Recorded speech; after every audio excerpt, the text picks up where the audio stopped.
안녕하십니까. 저는 경기서부 노인보호전문기관의 이은주 관장입니다. 지금부터 노인학대 가정 재학대를 예방을 위한 2020년 라이프케어 서포터즈 지원사업 성과 보고를 말씀드리겠습니다. 라이프케어 서포터즈 사업은 가정 내에서 반복적인 노인학대를 예방하기 위한 사업으로서 사회복지공동모금회와 중앙노인보호전문기관의 기획사업입니다. 학대 피해 노인을 안전하게 보호하려는 여러 사회적 노력에도 불구하고 전체 노인 학대의 약 90%가 가정 내에서 발생, 재학대 발생률도 매년 증가하고 있습니다. 본 사업은 학대 피해 노인 가정의 통합적 지원과 학대 피해 노인의 권리 옹호 증진을 목표로 재학대 예방과 올바른 가족 구성원의 기능을 회복하는 데 의의가 있습니다. 경기서부 노인보호전문기관을 포함하여 전국의 12개 지역 노인보호전문기관에서 사업을 수행하고 있습니다.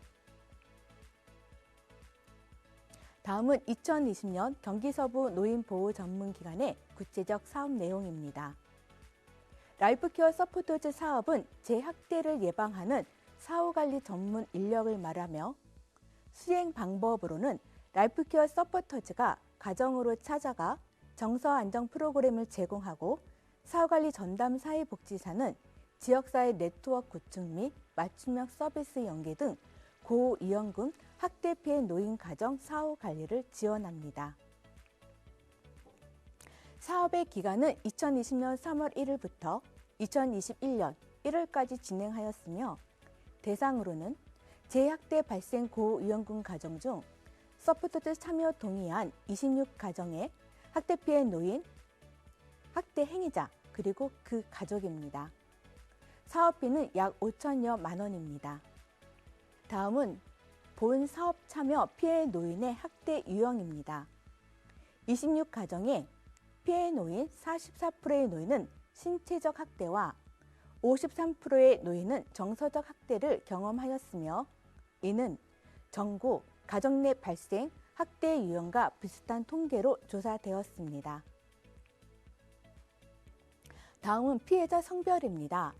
여성이 84.6%, 남성이 15.4%이며 학대 피해자 연령으로는 70대가 53.8%로 가장 높고 60대와 80대 이상이 동일한 비중으로 조사되었습니다. 다음은 행위자 성별입니다.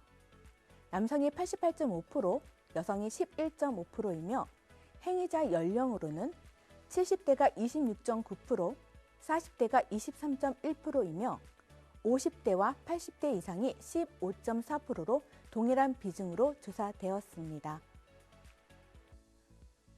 다음은 피해자와 행위자의 관계입니다.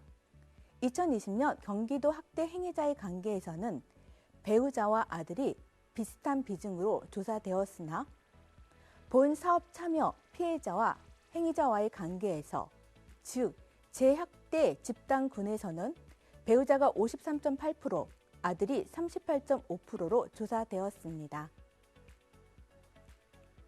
다음은 학대 피해자 기준 학대 원인입니다. 학대 원인의 제일 높은 정서적 우울이 41%, 사회적 지지, 필요 정보 서비스 부족이 24%, 다음으로 피해자의 신체 거동 불편과 학대 행위자에 대한 정서적 의존이 14%로 조사되었습니다. 다음은 학대 행위자 기준 학대 원인입니다. 감정 조절 장애가 21%, 알코올 장애가 18%, 피해 노인에게 경제적 의존의 15%로 조사되었습니다. 다음은 사업별 진행 현황입니다. 첫 번째는 학대 피해 가정 정서 안정 프로그램입니다. 라이프케어 서포터즈가 가정으로 찾아가 재학대 위험 요인을 위한 정서 안정 프로그램을 총 308회 진행하였습니다. 고품질 서비스 제공을 위해 경기도 노인종합상담센터에서 전문 심리 상담사, 슈퍼비전과 교육을 지원해 주셨습니다. 개별 상담과 더불어 별자리 사회심리연구소의 김영환 소장님과 함께 학대 피해자, 행위자 대상으로 집단 프로그램을 진행하였습니다. 다음은 정서 안정 프로그램입니다. 피해 노인, 학대 행위자, 한 가정을 대상으로 총 10회의 상담을 진행하였으며 내용은 보시는 바와 같습니다. 다음은 지역사회 맞춤 서비스 연계입니다. 사후관리 전담 사회복지사는 참여자 요구를 반영하여 사회적 안전망 구축과 보건, 의료, 복지 등 지역사회 내에서 지속적인 도움을 받을 수 있도록 총 28회 유관기관과 연계하여 지원을 담당하였습니다. 진행 방법으로는 서비스 연계를 의뢰하고 연기된 내용에 대해서는 회신을 통해 사례를 관리하고 있습니다. 원활한 서비스 제공을 위해 기관 간 네트워크 구축을 위해 통합 사례 회의를 총 34회 진행하였습니다. 네, 통합 사례 회의에 참여한 기관은 다음과 같습니다. 시, 군, 구의 행정복지센터, 경찰서, 보건소의 공공기관에서 49% 참여, 노인복지관, 정신건강복지센터 등 민간기관에서 51% 참여해 주시면서 함께해 주셨습니다. 사업 운영에 대한 효과와 효율을 높이고자 사업 전담 담당자와 총 4회의 간담회를 실시하였고, 전담 인력 역량 강화를 위해 정신과 전문의를 모시고 정신건강 증상 이해에 대한 교육을 진행하였습니다. 그 외 직원 역량에 대한 다양한 교육도 함께 진행되었습니다. 종합적으로 사업 수행 성과에 대해서 말씀드리겠습니다. 경기서부 노인보호 전문기관은 라이프케어 서포터즈 사업 이전 2019년까지는 재학대 발생률이 전국 평균 10%보다 높은 20% 내외였으나 본 사업을 통해 2020년에는 재학대 발생률이 5.4%, 이는 2019년 기준 재학대 발생률이 73%로 크게 감소된 수치입니다.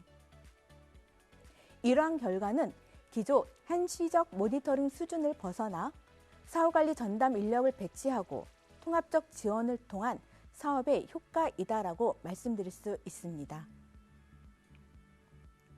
두 번째로는 노인 학대 피해 가정에 찾아가는 정서 안정 프로그램을 제공을 통해 재학대 발생 위험이 35% 감소, 학대 피해 우울 수준이 32% 감소되었으며 학대 피해 노인 자기 효능감이 20% 증가되었습니다.